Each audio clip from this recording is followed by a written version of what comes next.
Welcome to the All Things Nintendo podcast. I'm Brian Shea, and this is a weekly podcast to discuss all the biggest news and games from the world of Nintendo. Last week, we spent the episode talking about Pokemon Day, and this week, we are going to do one of Nintendo's other most iconic franchises, as March 10th is Mario Day. We don't have any news coming from this day, but we are going to celebrate in our own special way by doing another tier list episode. It was very popular last time when we did all the launch lineups in Nintendo history, and this time we are going to rank every single mainstream, mainline Mario game. Joining me for this fun exercise is the newly crowned full-time host of Nintendo Voice Chat over at IGN. It's friend of the show, Logan Plant. Logan, how's it going? Good, Brian. How are you? And did Super Nintendo win the best launch lineup tier list? Oh boy, I'll have to think about it. I think Game Boy Advance might have won it. Whoa, cool. Okay. Yeah, nice. It was, because it was like something like 29 games or something like that, like a lot of third-party support. Yeah. I think Super Nintendo might have been the only other game in that tier, but you'll have to go and find out because I have wiped that show from my memory. You hit stop record and they just leave the brain. That's how it works these days. Exactly. Even though I had to make a graphic for the thumbnail and everything, it's all good. You can find that on wherever you're listening to this episode or watching this episode.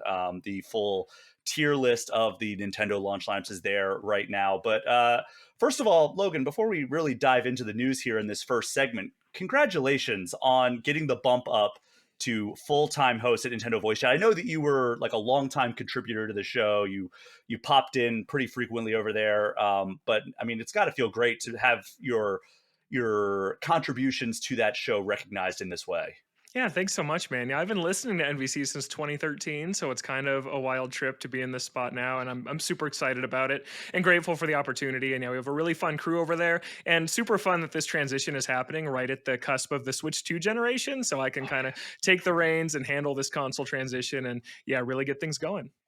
I keep saying on this show that it's like this weird like combination of feelings right now if you are a Nintendo podcaster, because on one hand we have maybe the most exciting thing of the last 8 years right on the horizon. We are right on the cusp of learning everything there is to know about the Switch 2, and then presumably shortly after that the launch of the Switch 2. Yeah. Mm-hmm. But in the meantime, it is kind of a barren desert. It is it is not great right now in terms of finding like topics to talk about on a weekly Nintendo show. Yeah, you kind of thought that we'd have a little bit more to do after the January tease, but that was kind of it. It's been radio silence since, and then no game in February. Xenoblade's coming up, so that'll be fun to talk about. But yeah, otherwise it is dead out there right now. But yeah, we have NVC 750 coming up this week, which is crazy that we have reached that number. So we're going to do a fun kind of Switch retrospective since it lines up with the Switch anniversary that was earlier this week. And obviously you coming in meant that our dear friend Seth Macy was stepping away from the full-time hosting position. I've been putting a link to the GoFundMe that he has been running for his family, his wife. He has been very open about struggling with a battle against cancer. I have continued to put that in the show notes, so go support that if you can. But, you coming into this role now, how did you decide that you wanted to like kind of leave your imprint on the show now that you're one of the full-time hosts? Yeah, I think something that's really fun is we've done a couple segments the last few weeks just kind of looking into the Nintendo Vault. Like we had a whole segment where we talked about Donkey Kong Jungle Beat for like 30 minutes, and it's just such a fantastic Nintendo game. And I think in these dead periods, it's tough waiting for news, but I actually kind of relish in it because it really allows you to dive deep into something really special like Jungle Beat. Or the whole panel just played Wario Land 4 when that dropped on Nintendo Switch Online. And that's such an amazing platformer. And to get to just kind of shine a light on things that people might overlook in the busier seasons. So that's something I really enjoy doing. Yeah, it is fun to take these like opportunities. Like today on this very show, we're going to be ranking all of the Mario mainline games. And, maybe if the Switch 2 was announced on March 2nd, we would not have the opportunity to do that this Mario Day episode. But yeah, it is fun to do those deep dives, but there are definitely some weeks where I'm planning the show and I'm just like, what could I possibly talk about? Like, how am I going to fill this time? But I've always found some way to come up with at least an episode that I have fun doing. I don't know if the listeners have fun, but I'm sure they do. But I was sad to see the Toadstool Boardroom podcast, Mhm. kind of step into the shadows and at least take a hiatus. I'm assuming that you still talk to them all the time. You guys Yeah. seem like you were Mhm. very close. But yeah, thank you for having me on that show. That was a really great time. And Yeah, of course. We'll have to get you on NVC at some point. oh, I would love to. Mhm. And speaking of NVC, for people who are listening to this and maybe for whatever reason haven't heard Nintendo Voice Chat before, tell people where they can find it.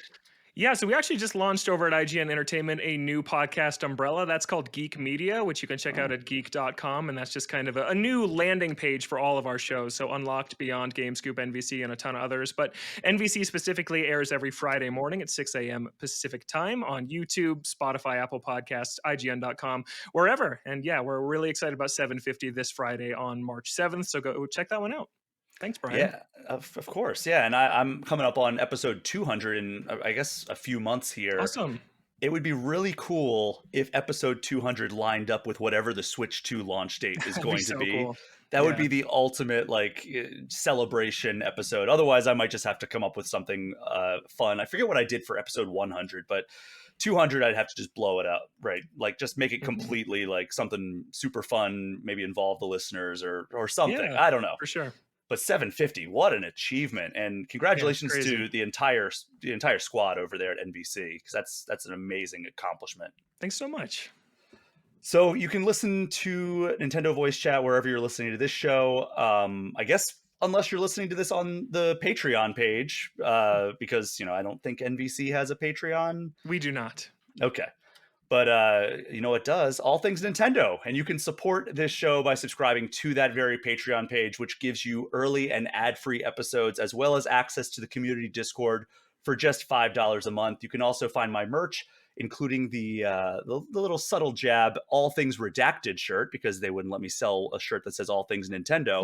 Uh, What? Nintendo said, no, you can't do that. Sorry. Mm. But there are also various controller outline designs. If you like a certain 1990s console, there is a controller that looks similar to that. There is a three-pronged controller, very unique looking controller that you can also What could completely that nondescript. possibly be from? I have no idea. And a couple of other designs that you can slap on hoodies, magnets, coffee mugs, and more. Just go to tpublic.com and search All Things Nintendo if you'd like to get your hands on one of those.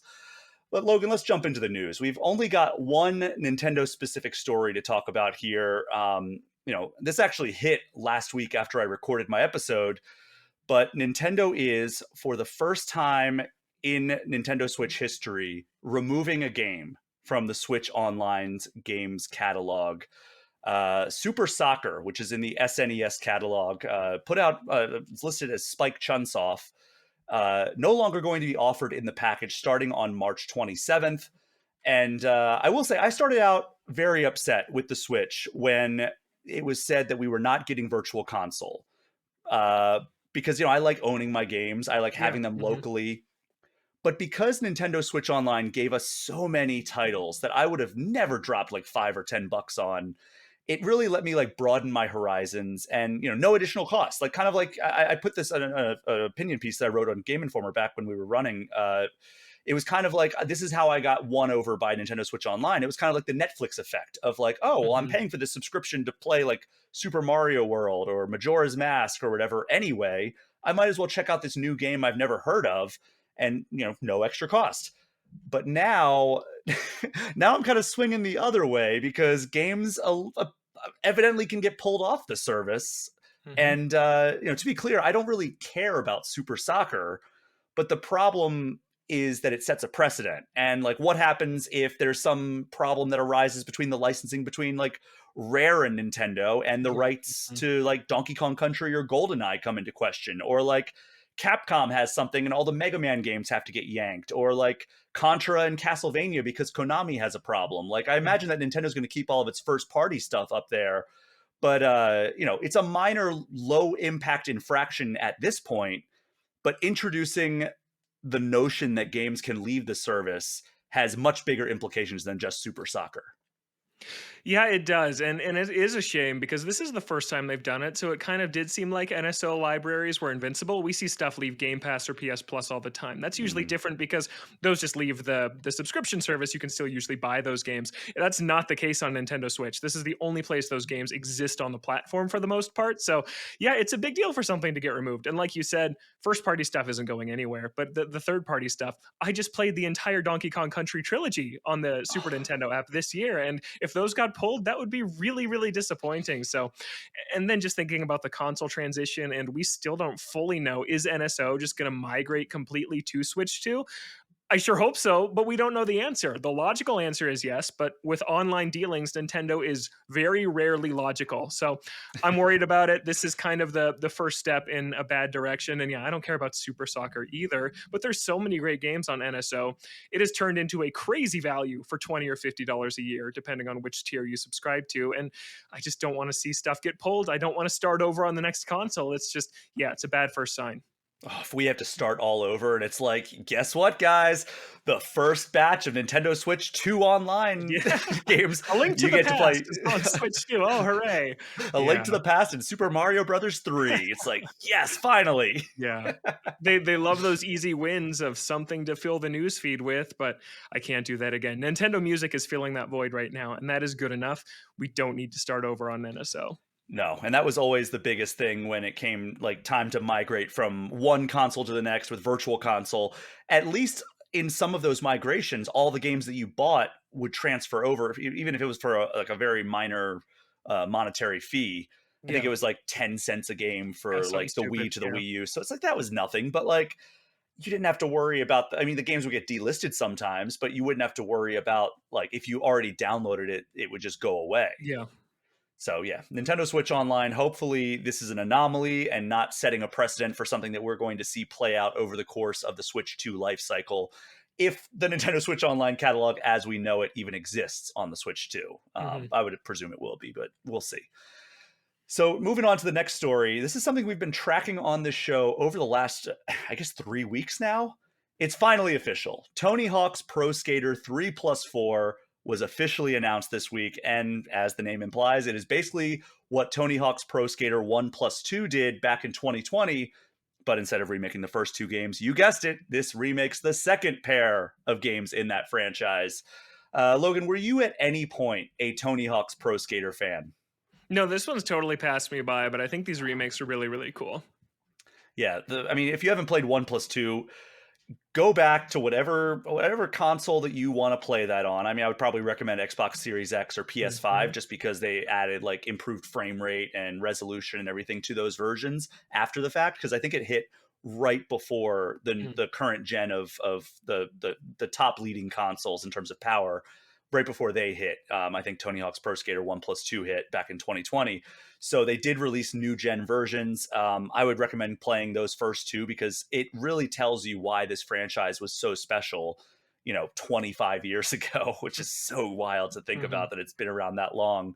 So, in addition to all of the original levels completely remade, there's also at least one new level that they showed off in the trailer called Water Park. And then the website also says new skaters and modes will be joining this package. And if you get the deluxe edition, you can play as the Doom Slayer from the Doom franchise, That's so cool. Yeah. skating around, which I guess that's one positive to this giant corporate merger that has happened over under the Mhm. Xbox umbrella. You have Bethesda, who owns Doom, and you have Activision, who owns Tony Hawk. So yeah, there could be some synergies in that way. Yeah, But the Doom Skater is what they're calling him, which is oh which is god, really funny. Yeah. yeah. And then I guess there's another version that you get like a wireframe version of Tony Hawk, but I don't care about Mhm. that. Yeah, The whatever. Doom Slayer is where it's at. I mean, Yeah. the Tony Hawk's Pro Skater franchise has had such a rich history of guest skaters. There was Spider Man, I think, in the first one Mhm. or That's second one perfect. maybe, and Darth Maul, I think, was in the first one. So Nice. it was a pretty cool collection of guest skaters. So it's good to see that they're carrying forward that tradition with this. But Pro Skater 3 plus 4 comes to Switch and every other major platform on July 11th. So not too long to wait, even though July feels very distant when you live in Minnesota and the month is March. Yeah, we're starting to come out of it here. It's getting a little nicer, but yeah, it's a ways to go. You're San Francisco? or Oh, no, LA? I'm up in Washington. Oh, Washington. Okay. Yeah. Mhm. Yeah, I guess I just assumed IGN. You were in either San Fran or LA. Yep, usually, yeah. Yeah, we got a massive snowstorm this week in Minnesota, but other than that, it's been like spring weather. We just had like one day where it was like, all right, Mm, winter mhm. again, and then all the Yeah. snow's melting. It's wild. Mhm. But Logan, I got a very unexpected press release in my inbox on Tuesday. And speaking of Star Wars with Darth Maul, I felt almost like Ben Kenobi reacting to the name Obi-Wan in A New Hope. And I was saying, Mhm. Acclaim. Now that's a name I've not heard in a long time. And Yeah. according to this press release, Acclaim, which was shut down in 2004 after filing for bankruptcy, is making its return. This company, Acclaim Entertainment, is most well known for publishing games like Mortal Kombat, Turok, NBA Jam, but it no longer owns any of those rights. Now it's like Warner Brothers owns Mortal Kombat, NBA Jam is owned by EA, who doesn't seem to have any interest in doing anything with it, and Turok is published by various different companies now. I mean, I know Night Dive, it's owned by Atari, just did a pretty cool remake of those, I guess, the first two games. Um, Mhm. but the studio or the publisher wants to, instead of directly publishing games, Acclaim is focusing on funding lesser known and independent studios, and also helping out with marketing and PR. So I mean, yeah, I guess Acclaim Entertainment is a thing once again. Like, did you have any memory of Acclaim? I know you're substantially younger than I am. Yeah, I was just pulling up to make sure that this was Acclaim. I played a lot of All-Star Baseball 2001 on Oh Nintendo yeah, 64, and yeah, that was an yes. Acclaim game. And yeah, this is just wild because it's like in the games industry the last, I don't know, 10 years at least, but even beyond that, the middle has really kind of fallen out, like the double A publishers, and Acclaim Hmm. was a poster child for that in the 90s and early 2000s. So them coming back is wild. And I guess any story where we're getting somebody new in this space is better than the stories about people shutting down and leaving the space. So yeah, it's a weird story. We'll see what they do, but I was happy to see it. Yeah, and I mean, like you said, it's been such a time of contraction within the games industry, Yeah. and to have another company emerge, even if it's a name from the past, 20 years ago, 21 years ago, it was closed down. To have it come back and say, "Hey, we want to help like independent games get funded, get better marketing, get better PR." Like, I'm 100% for that. Hmm. And I will say that looking into Acclaim, another name I had not heard in quite a while has kind of re-entered my brain, and that was that I forgot that at the tail end of its life cycle, the notorious publishing wing LJN. If you have ever watched any of like those YouTubers that kick and scream about terrible old video games, I bet many of them were published by LJN, and Acclaim owned LJN up until they closed it down. So yeah, I mean Interesting. that was ultimately shut down in 1994. It was Mm. known for just publishing absolutely terrible quality NES games back in like the late 80s and early Hmm. 90s.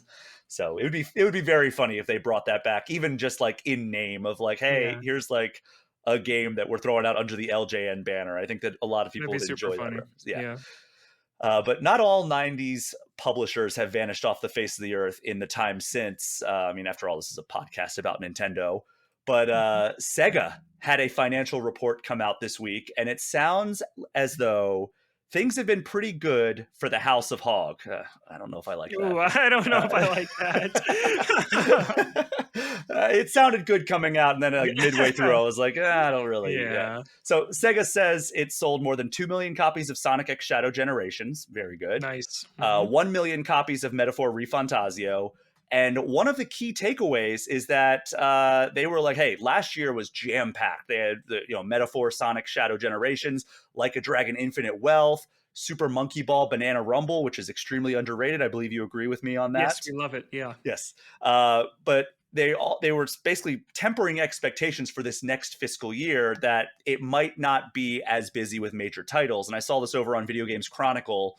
The quote says, "The plan is currently being formulated, but we expect the volume of new titles in full game to be lower than this fiscal year. On the other hand, we expect continuous revenue contribution from repeat sales of new titles in full game this fiscal year and full scale revenue contribution from new titles in free to play."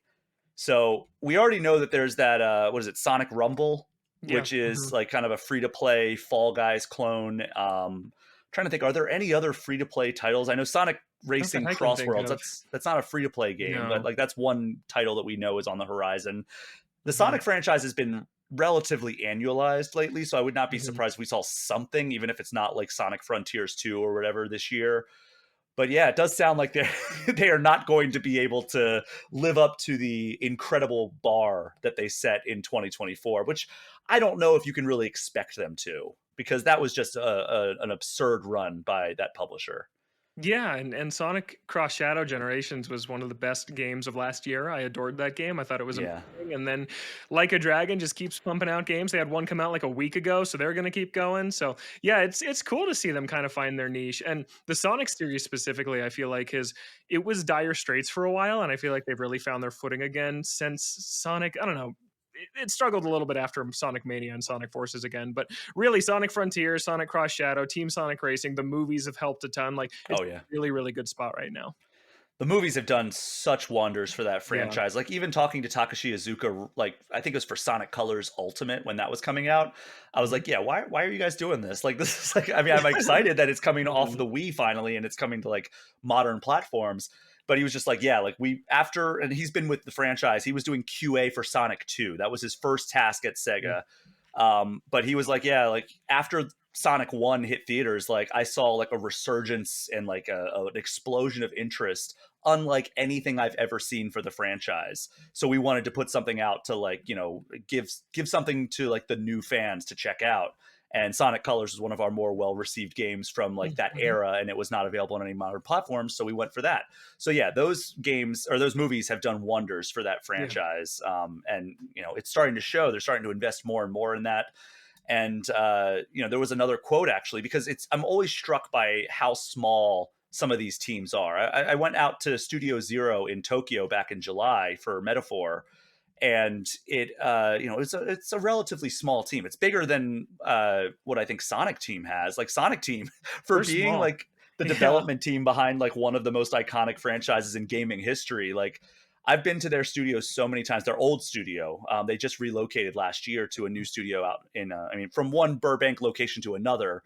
But it was like, wow, you guys are like squeezing into like this one singular room, and then there was like a couple of offices that they had for like the higher Mhm. ups, and that was it. And yeah, there's like a team in Japan and everything, but then like their new studio is like I went to that this past June when I was out there for Summer Game Fest, and I think it's like 3 or 4 times the size of their old office, Cool. That's and great. it does seem to be in line with what Sega said in the earnings call. This is the other quote that I pulled here. They said, "quote We have not set any order of priority particularly, but for example, Atlas is an important studio for us to expand Japanese IPs overseas, and we think it is necessary to strengthen it.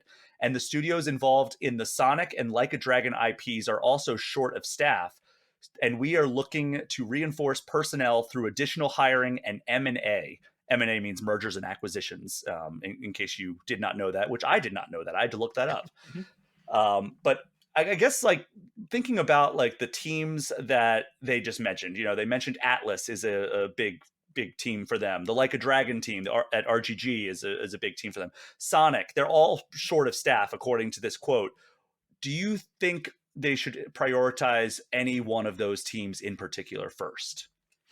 I mean, my heart says Sonic Team just because I think you look at Sonic Frontiers and I really like that game, but it was messy, it was Mm-hmm. janky, the pop in was ridiculous. You can tell that that was a very small team trying to pull off a very ambitious game, a game that by all accounts sold very well and met Sega's expectations. And there was a quote about a year ago after that game came out that said, "We're going to reinvest into them because of the success of Frontier." So that one's good. I don't know. I look at like the Like a Dragon studio. I'm like, are they really understaffed? They crank out so much. They do so well. So that one seems fine. But then Atlas, yeah, I think people would like to see Persona 6 by now, and we haven't even seen a glimpse of it. So that's one too. That JRPGs are really, really huge now worldwide. And in the West, they've grown a ton, and Persona 5 is a big reason why. So Metaphor, very cool that a subset of that team struck out to make a new IP, but it's time for a new Persona. I heard an incredible idea, and I don't know where I heard this, but like Takashi Iizuka was talking about how he wants to make a Sonic RPG Mhm. before he Yeah. retires, Mhm. and I was thinking like somebody just talked about like, oh yeah, they have like a lot of RPG teams at Sega, and I was like, could you imagine if Takashi Iizuka just spent like a year or two back in Japan working with the either P Studio or Studio Zero to collaborate with the either Metaphor or Persona team to make that Sonic RPG. That would be so sick. That'd be crazy, and it would definitely go better than when they worked with BioWare. I think that Yes, they'd make a much which better is so RPG. wild that BioWare made a Sonic RPG. So many people forget that. Yeah. And I tried it thinking like, oh, well, I love Mass Effect and Sonic has been my boy since like the early 90s. This is going to be right up my alley. And I made it maybe 2 hours and I was like, that yeah, game I is don't not think I'm good. going to keep playing this. Yeah.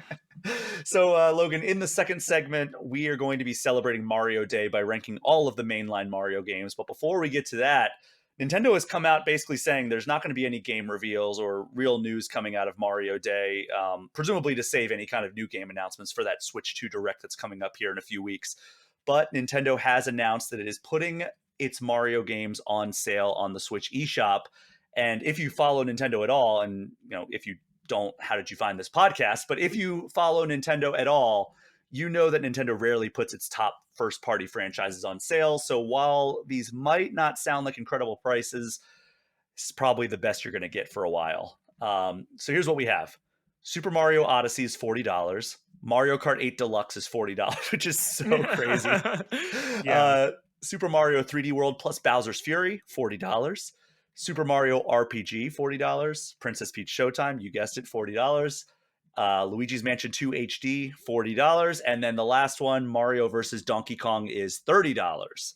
So that sale begins March 9th on the eShop. And without giving too much away about how we're going to pull off our rankings in the next segment, which of those games do you think folks should start with? If they're like, oh, I just got my Switch, which, poor timing given the fact that Switch 2 is right on the horizon, but what game should they start with in that list? Oh, Mario Odyssey, hands down. Odyssey and Mario Kart, those are the two starter games. Mario vs. Donkey Kong is the cheapest of them. It's the cheapest for a reason. Don't buy it. Don't buy that game. I do not recommend it, but any of the others are good. Princess Peach Showtime, I don't know, it's tough because it's like value and price aren't the same, whatever, but like Luigi's Mansion 2 HD and Princess Peach Showtime are not even close to the same scale as the other games that you listed off. Hey, Mario RPG is a pretty good one to start with, too. That is, yeah, that's a good one. It's remake of a very old game, but still a very good game. Yeah. But I enjoyed Mario versus Donkey Kong. I wouldn't say it's like, it might be the worst game on that list. Maybe in contention with Princess Peach Showtime. Mm-hmm. I don't know. Like they're both perfectly adequate 2024 games that came out for the Nintendo Switch, but nothing like Mario Odyssey or Mario Kart 8 Deluxe, which are probably mentioned among the best games in Nintendo history. Yes. But yeah, if you want to check those out, like I said, that sale starts March 9th. There's also a Mario plane, I guess, with, was it JetBlue? Yeah, why not? Yeah, it's a very ugly looking aircraft. Also, one thing to talk about with Sega that I completely forgot to mention, Metacritic just announced that was the top publisher of 2024 in terms of critical reception. Good for them. That's fantastic. Yeah. And I mean, like I said, they had a very good year. There was some tough competition, though. Like Square Enix had a pretty strong year, like, between Dragon Quest III HD 2D Remake and Final Fantasy VII Rebirth. But yeah, congrats to Sega on taking home that. That's a pretty big honor when you consider that's just a combination of how well all of the games were reviewed by all of like the major outlets. So yeah, totally. That's awesome work for them. But Logan, we're going to take our first and only break of this episode. And when we return, we will be ranking every mainline game in the Super Mario Brothers franchise. We will be right back.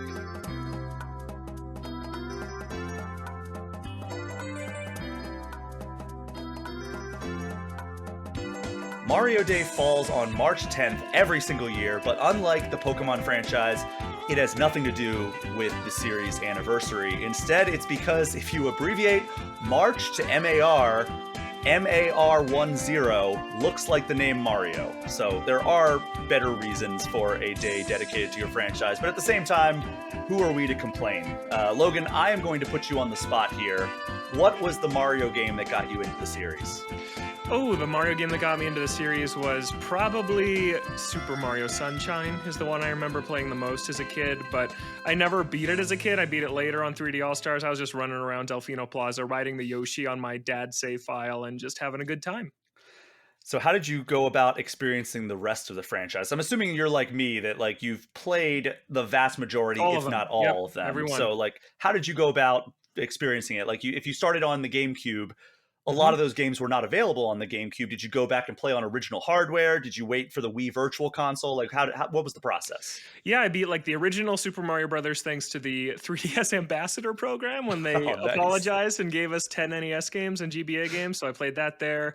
And the Mario 2 and Mario 3, I don't think I actually beat until Switch Online. I'd played them and dabbled in them, and that's where I finally got through and actually beat them. Mario World, I played on original hardware because I did get Nice. in high school. I got a SNES at a retro game store and played Super Mario World on it. What a game! And yeah, then I've just kept up with the series ever since. So I don't think I've not played a Mario game on launch day since Super Mario Galaxy. I think I've hit every one.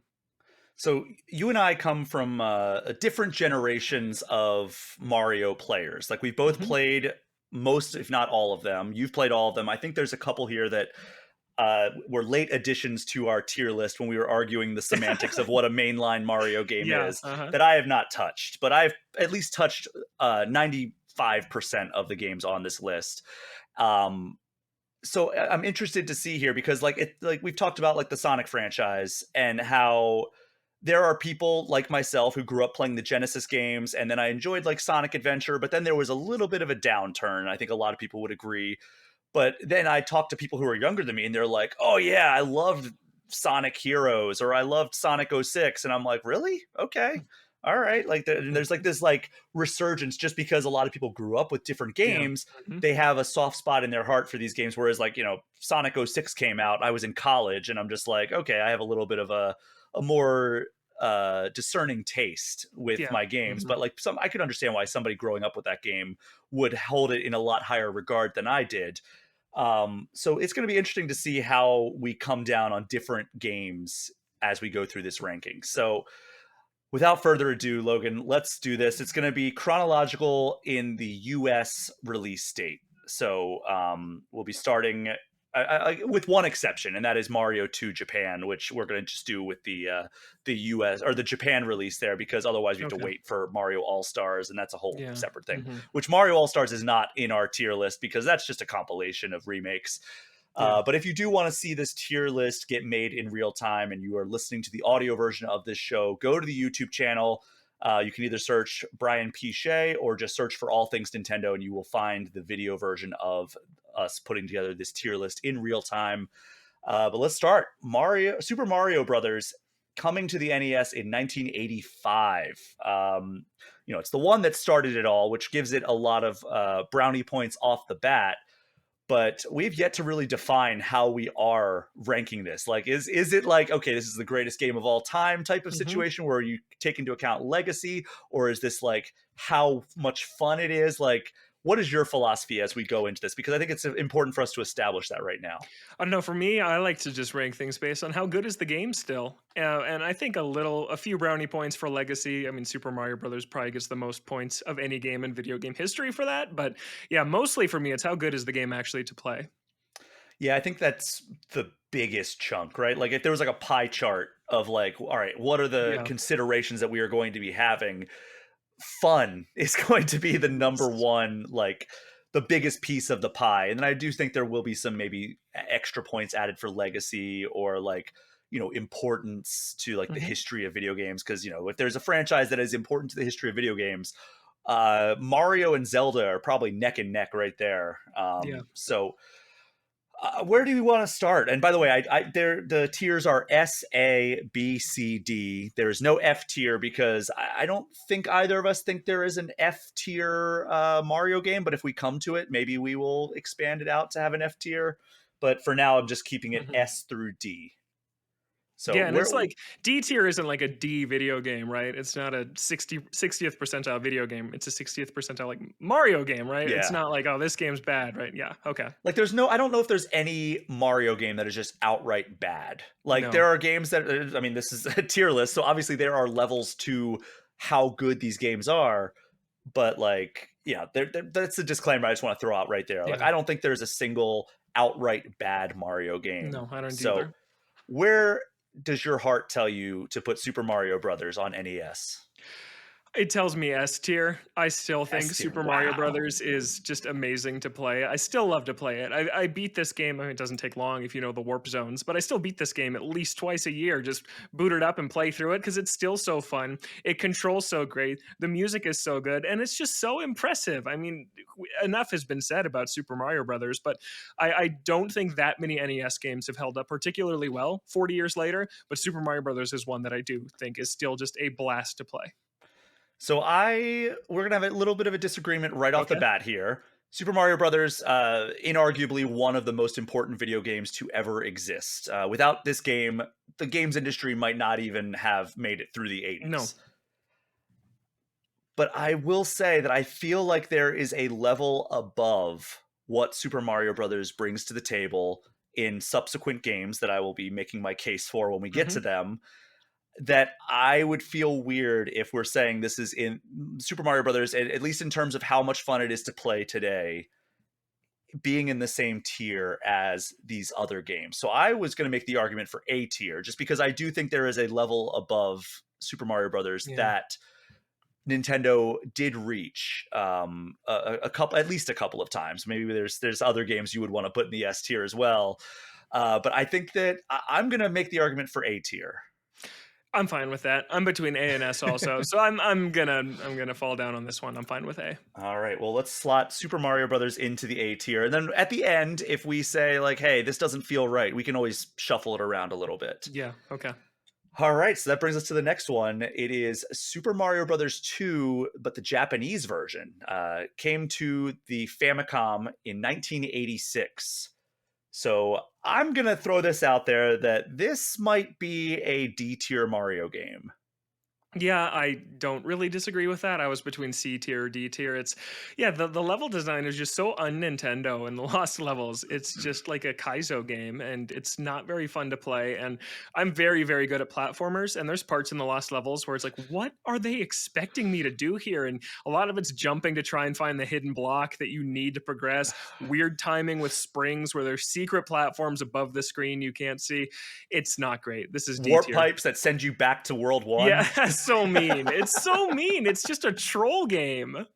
It really is. And, I finally beat this for the first time a couple of years ago. I Oh, was doing nice. this experiment where I played through all of the 2D Mario games, at least that were available on Nintendo Switch Online. And then immediately after that, I started making Mario Maker 2 levels just to Oh, see cool. how much the influence would kind of permeate my own level design. It was a fun That's experiment. super fun.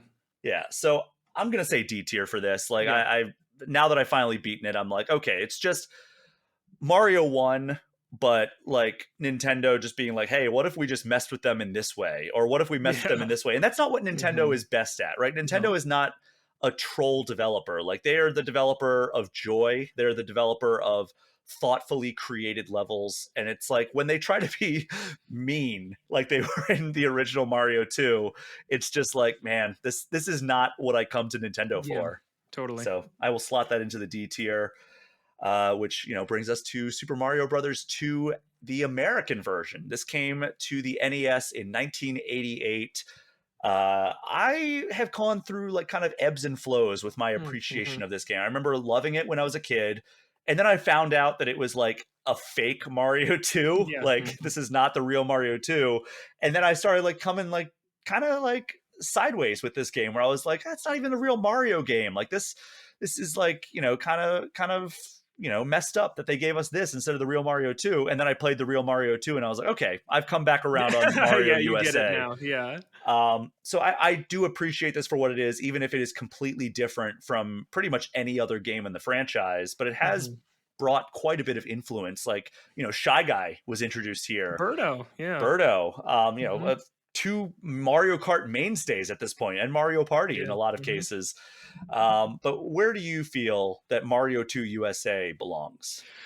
I think I like Mario 2 a lot less than a lot of people, and it's for what you said. It just doesn't feel like a Mario game. The jumping just doesn't feel good. You don't stomp on enemies, right? You land on them and then pluck them like Captain Toad plucks turnips in Captain Toad Treasure Tracker. And Another there, another legacy element taken from Mario yeah, 2. exactly. And it's just never quite clicked with me. It feels weird for me to play. And just of all the Mario games, like, this is really easy to say since I've known for years and years that it's not a real Mario game, but I feel like if you wiped that from my memory and handed it to me now, it would feel like a reskin. It just does not feel like Super Mario. That being said, it does introduce a lot of cool things. It still has some cool levels. So I think I balance out at B tier for this one. That was where I was leaning, and I was worried you were going to say like C or D because Yeah. the way you Mhm. prefaced it is like, I like this a lot less than most people. Yeah. But no, I think B tier feels appropriate for this. I Mhm. would have been willing to go down to C, but I felt pretty strongly that it should be B. So Yeah. let's slot that right up in there in the B tier. It also Now adds we're like the 3D World roster just pulled straight from Mario yeah. 2 with Peach hovering and Toad and Luigi and Blue Toad from Mario 2. Like, yeah, it's weird how much it's kind of permeated into the series despite not being a real Mario game. And not even really being canonical because Yeah. I mean, there's a spoiler coming right now for Mario 2, but it turns out it was all a dream. Oh no, what a spoiler. It was the Link's Awakening of Yeah. the Mario franchise, Yeah. which is also quite different from the other. That's interesting. And The also has cycles Shy there. Guys. And Yeah. also Shy Guys, yes. Yeah. We're going over to an all new system by Nintendo here, the Nintendo Game Boy. Super Mario Land, a launch title in 1989. It was magical having a full-fledged Mario experience, even a shorter one, in the palm of your hand. But how do you look back at this game? 36 years later? Yeah, you could play this game while listening to this episode and beat it well before the episode is over. It is like 45 minutes long. If And that. yeah, super cool to have Mario on a handheld, and it has the fire. I don't even know what the power is called, but it's like a ball that bounces instead of the traditional. Like it ricochets off walls and stuff instead of the traditional fire power up. It's fine. I think this is a D tier Mario game. Super cool to squish it down to a Game Boy, and there's like a shmup level in this thing at the end. Yeah. Why not? But it's not great. Yeah, I was gonna say D tier as well. I would have been fine with going up to C tier, but like it's such like a proof of concept that they Yeah. could Hmm. take Mario and put him into a handheld form. And like I said, it was a launch title for the Game Boy in the US. So it was like, okay, this is like a way that we can put Mario in here, but they figured it out a lot better Yeah. down the road. And we'll get to that in a little bit. So yeah, we'll slot this into D tier. I'm not even going to try to rank the tiers like internally either. Like Yeah. I'm just Okay. going to put Hmm. like Mario 2 Japan and Super Mario Land in that D tier. Just because one's appearing in front of the other in the video version does not mean that, it's ranked above that. But Yeah. yes, Hmm. it joins that. That's the first tier that has 2 entries in it, which is not what I expected given the fact that it's the lowest tier that we have on this Yeah. ranking. That'll change. It will. But similarly, like, we talked about how, like, Mario Land on Game Boy was a proof of concept, and then they improved on it down the road. I would say the original Super Mario Brothers was their proof of concept, and then they expanded on it in such miraculous ways in this next game. Super Mario Brothers 3 came out in 1990 on the NES. I have a pretty good idea of where I think this should go, but where do you think this should go? I think you're gonna put it in S. I personally would have put it in A. I think that Wow. I think I'm a World guy. We'll get to World, but I like World more than 3, and both are amazing. But 3, I mean, it's one of the greatest platformers of all time, but revisiting it recently, I did during the pandemic, and just a lot of the levels are very, very, very short, like 20 seconds long. You just blast through them, and they don't feel as fully realized as the levels do in Super Mario World and later games. But I mean, that's such a nitpick. We're talking about some of the greatest games of all time, and the Tanuki power up and the leaf is just amazing. And just the fact that it runs on an NES is incredible, and that you can walk backwards. The screen scrolls backwards. It doesn't in any Mario game before. Mario 1, the screen blocks the furthest that you've progressed, and that's just amazing. And the warp whistles, just everything about it. I'll put it in S tier. My personal would be an A, though. And also introducing a hub world for Yeah, the first yeah. time in the series. Like Mhm. that's a huge. It's an easy S tier for me. I am a world guy as well, but I acknowledge that Super Mario Brothers 3 is just one of the greatest, best designed video games to Yeah. ever be created, and even the legacy element of it. Like so many conventions that have completely permeated the Mario franchise still to this day. Like Mhm. anytime Mario has like a flying thing in, or like even a hovering thing, like in Mario 3D World or 3D Land, it's the Tanuki tail. Yes. And, Mhm. like that is still such an iconic thing. I prefer the Mario World cape, but that's not what we get in modern Mario. It's always the Yeah. Tanuki tail, which is so interesting. But there's like, I did a history of Mario 3 a few episodes back. If anybody wants to go and check that out, there's a whole explanation about why Takashi Tezuka went with the Tanuki. Mm. Like, because raccoons famously cannot fly, but he was like, I wanted to do Mhm. something with it. So yeah, go check that Mhm. out if you want to learn more about that Cool. game. But I'm going to throw that in the S tier because I mean, it's just one of the best games ever made, even if it's not my favorite Mario game. Yeah. But what my favorite Mario game is Super Mario World on the Super Nintendo Entertainment System, 1991's own. What is there to say about this game that is not just incredible praise? Because in my opinion, to this day, it is still the most perfect platformer to ever be made. Expanded the franchise in ways that said that, like, hey, this is why you need to buy an all new system, because back then people didn't understand like iterative console Yeah. cycles Mhm. and everything. And I've watched like old news reports from back in the day of like parents complaining, what, we just bought them this Nintendo console like 2 years ago and now they want us to buy a new one. This is such a scam. And it's Mhm. like not understanding that technology improves as time progresses. And Yeah.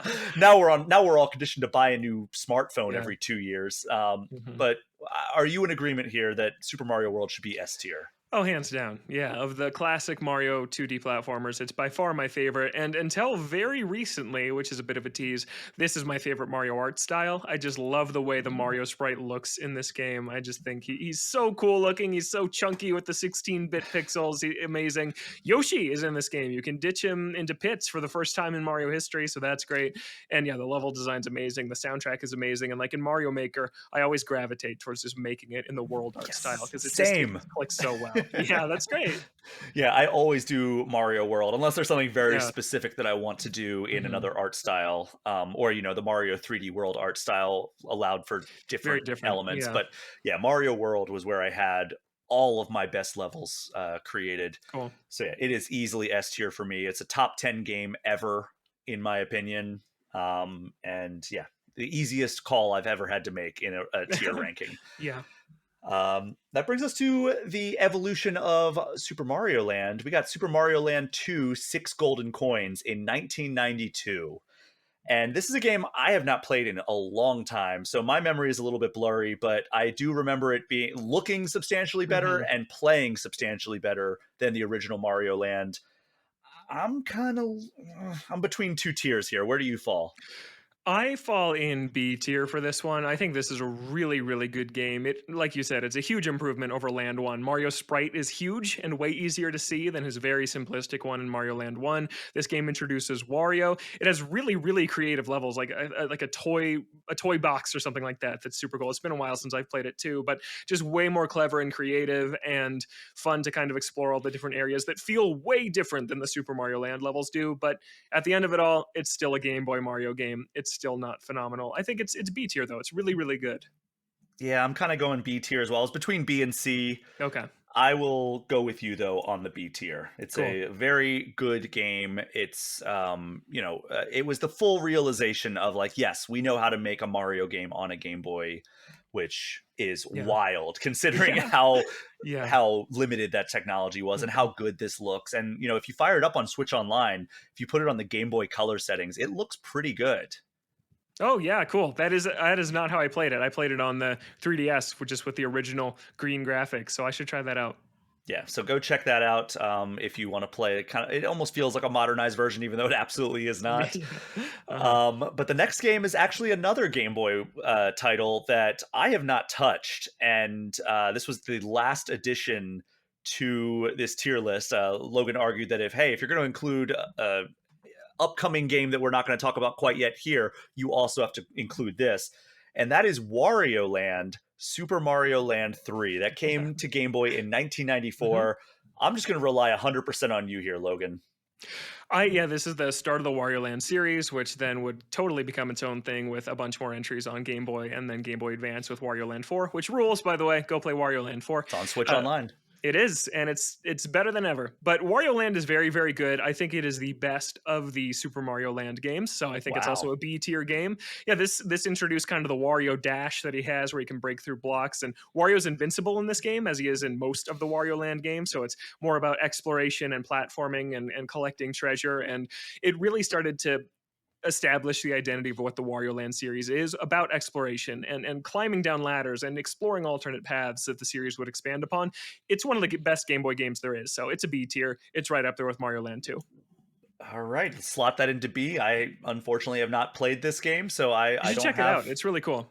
I don't think it's on Switch Online, is it? It is not. I played it on 3DS. Yeah, Okay, which is really weird. Yeah, well, come on. Why isn't unfortunate. that there? That's so bizarre that it's not on Switch.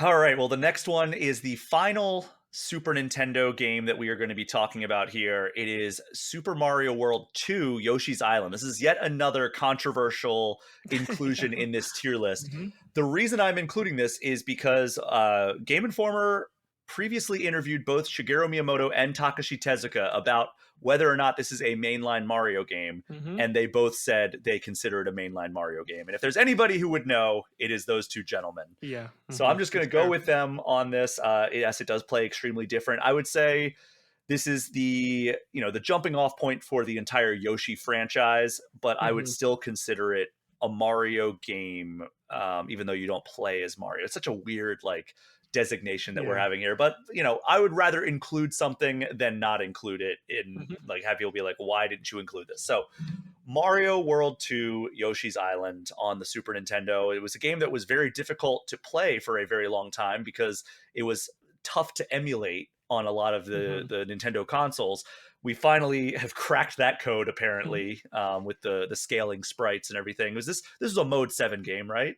Yeah, it has mode 7. Okay, so that was a very difficult thing to emulate for Nintendo for a long time, and I think they finally cracked that code when it came time to bring out the Super Nintendo Classic. Yeah, that was Oh, the name of yeah. that. Mhm. Yeah. That finally had that on there, and it felt like they were like, okay, we understand how to do this. Let's bring it to Switch Online as well. Mhm. Uh, I think this is an incredible game. I don't think it quite reaches the heights of the S tier that we have established so far. That is Super Mario Brothers 3 and Super Mario World.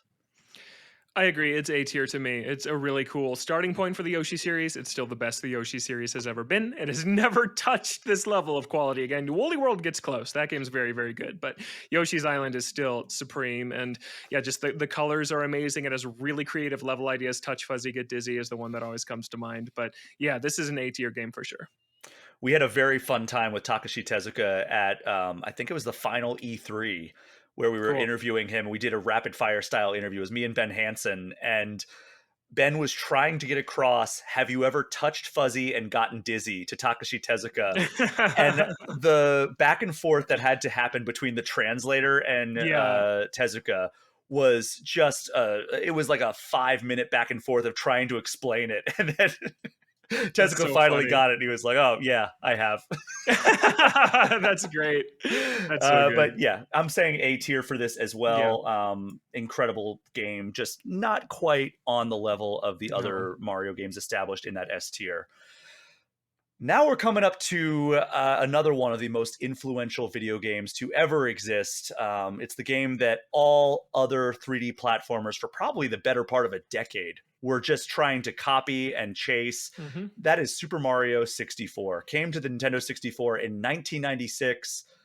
I actually just replayed this 2 weeks ago Oh, and nice. had Okay. a very good time with it. I will say it has not aged as well as my memory would have had me Okay, believe. thank you. I was worried that I was gonna be the bad guy. I really agree with that. That said, it's a very good game still, and Yeah. like I said, one of the most important video games to ever come out. Maybe the most important game of the '90s, if we're Mhm. looking at just like the legacy of it. But where do you want to put this? Like, what is your inclination? My inclination is A tier. I thought that you were gonna put it in S because of its influence, and a lot of people still think it plays great. I'm sorry, I just think it's the worst 3D Mario to control nowadays, which is sad. I would love a remake of it because if they just remade this and it felt like Odyssey, it'd be perfect. It'd be a perfect video game again, like it used to be. But Hmm. just the way he controls, he's pretty slippery and like you can't just turn around on a dime. Yes, like walk in this little half circle and It's on like a TikTok dog. clock and yeah, exactly. It's devastating on stuff like TikTok clock where you're on these really narrow platforms. It doesn't really matter in the first half of the game, which is pretty easy, but the second half you can run into some struggles just with how he controls. So, but still, you can't deny its influence. So, all those criticisms balance out in an A tier for me. Yeah, if we were talking purely like how it plays, I'd probably argue maybe B tier, Me but too. because it's so important and because it is like for a 30-year-old game, it still is as fun as it is. And yeah, I mean, Yeah. before anybody like asks like what did you use to play it, I had one of the Nintendo Switch Online N64 controllers that I used to play it. So I was using the controller as intended by God slash Shigeru Miyamoto. Hmm. But this is a game that controller was built just for Hmm. Super Mario 64, Yeah. and then all the other developers had to be like, all right, well, how do we make a game for this weird Yeah. controller with three Uh, handles? And nobody decided to use the D-pad whatsoever. mhm. So I'm gonna go. We decided A tier, right? Yeah. A tier. So all right, that feels right. Is C tier empty right now? Is there C anything tier in is C? completely empty. So Okay. we've said it's either absolute garbage or varying degrees of good. Yes. Yep. C tier, I would say, is like an average game, which we might have one of those coming up here pretty soon if Yes, I'm I looking at think the so. chronological order of these Mhm. games. But the next one is the first game that Mario starred in the GameCube era. That is Super Mario Sunshine. Came to the GameCube in 2002, was not a launch title, famously. Instead, we got Luigi's Mansion as a Mhm. launch title for the GameCube. But this was the game that you grew up with. So you are Yes. probably going, this is going to be where like we start kind of deviating a little bit in like your kind of nostalgia for this game versus my playing it when I was in high school brain and coming off of Super Mario 64 and thinking this game was kind of underwhelming. Mhm. Where do you land? Because I'm Well, kind of going C or B. Brian, I think that if you had this conversation with me in 2019, I would have placed it somewhere different. And then revisiting this thing in 3D All Stars, oh boy, C tier. This game is All right. rough. This is a rough game. It has really cool ideas. It's really weird at points. Just I think about like the blooper boss fight where you grab its mouth and pull it back, and it's very Splatoon looking, which It is. Splatoon definitely is very inspired by this. But it has really cool stuff. But it chugs at points. It performs so poorly. Some of the levels are just ridiculously hard for no reason. And yeah, it's the roughest Mario game, I think. Just one of the rougher Nintendo games that they've ever developed internally, just in terms of how it runs and performs and just some of the rough edges on it. So I love a lot of its ideas, but it's a C tier game to me. It always felt like this is not how I want to play a Mario game, Yeah. right? Like Hmm. Flood is a cool idea, it's a cool gimmick, but it does something that Nintendo typically doesn't do with its platformers, whether it be a Yoshi game or a Mario game or Yeah. literally any of its other like Donkey Kong Country, any of its other in-house platformers where Hmm. they're so good about introducing just a huge collection of gimmicks. And you usually only have that gimmick for 1 to 3 levels in the Hmm. course of the entire game. This, they were like, hey, what if this the we just had a gimmick that persisted through the entire game? And yeah, they do some cool stuff with it, Yeah. like Hmm. propelling a platform on water or having to do some cool like hovering platforming or even going into like a pachinko machine, which is Hmm. frustrating beyond belief at times. Hmm. I just think that it gets stale pretty quickly, and the times where I just want to do like Mario style platforming when like it's like the bonus levels where they take Yeah. away your Hmm. flood pack, it doesn't feel very good. Like No, it's it like feels weird. it's Hmm. kind of like it just feels off. So yeah, I think this is one of the games that like growing up I didn't really have much affection for, and now looking back I'm like, yeah, I still don't really get the love for this game. So Yeah. apologies to all the Sunshine fans out there. This is another one of those. It's like if they remade this from the ground up, I think that it would be a much better game than it is, similar to Hmm. Mario 64, but I do think that this belongs in a tier or two below Mario 64. So we're putting it in the C tier. Hey, it's not empty anymore. Yay! Every single tier has at least one game in it. Mhm. Do we? We'll wait until we get to the. We'll do a couple more, and then I'll do a rundown of what we have so far in the tiers. Sounds good. 2006. A new era begins for the Mario franchise because for the first time in 11 plus years, we got a new 2D Mario game, and that was New Super Mario Brothers. And this really established a new style for the franchise, particularly in the handheld realm, but there were also Mhm. just as many console games in this style as there were in the handheld platforms. So New Super Mario Brothers, I think it was praised at the time as one of the better 2D platformers ever. But when we look back at it now, I don't know if that's necessarily held up. How do you feel about this? Oh, this one's so hard because I really liked this game when I played it for the first time. And it's like you had a really, really good meal, and then they fed you that meal for 15 more years. And I'm like, I don't like this anymore. So it's hard to look back at the original one, which did feel fresh at the time. It was in the first new, like you said, the first new 2D Mario since. I guess Yoshi's Island, if we're really counting that, but since Super Mario World, and it's just, I don't know. I don't know how I feel about it because I do think it's good, but I think the art style got bland. And then even just its main mechanic of huge Mario with the Mega Mushroom, that got bland too, because so many Hmm. games did the mechanic of everything is big. Yoshi's New Island had the huge egg you threw that destroyed everything. Like a lot of games did this. So I guess I balance all out at B or C, but I can't decide which to put it in. I think that when it came out, it may have even been like an A tier game. Yeah. Looking back at it now, and with like the benefit of hindsight and the benefit of knowing like what the other three new Super Mario Brothers games are, I feel like it's got to be in C tier. Okay. Yeah, that's fair. So I'm going to drop that in there. That joins Super Mario Sunshine in the C tier. Hmm. We're chugging right along. We are in 2007 now. Super Mario Galaxy. And this is kind of what I think a lot of people considered like the big comeback for 3D Mario after Sunshine. And, there's a huge gap between these 3D games at this point. Like it was what 6 years between Mario 64 and Sunshine, and then this was another 5 years between Hmm. Sunshine and Galaxy. So it was such a rare occurrence that we got these games. And I mean, what is there to say about Mario Galaxy? Like, I think a lot of people consider this the best 3D Mario game. How do you come down on it? It is not my favorite or even my second favorite 3D Mario Wow. game, but I do love it. I think that just the soundtrack and what that did for the Mario series and Nintendo games as a whole, I think Galaxy is where you can peg the start of these like symphonic orchestral soundtracks in Nintendo games. And that's just an amazing thing they've continued to do.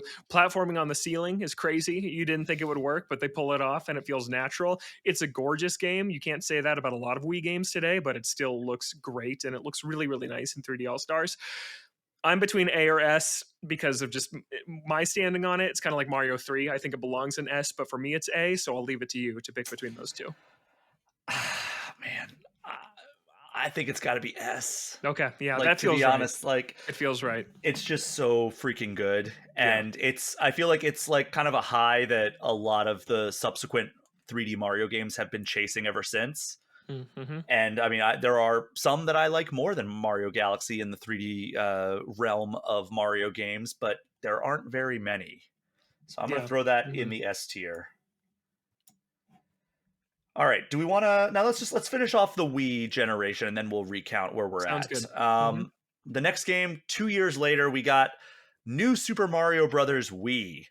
And this was the first time we got a console version of this style of gameplay. So it was the first, I mean, first console 2D Mario game in a long time. Yeah. Hmm. So how does this one land for you? Because for me, this is an improvement over New Super Mario Brothers on DS, but not like I don't know, not I don't think it's the best New Super Mario Brothers game.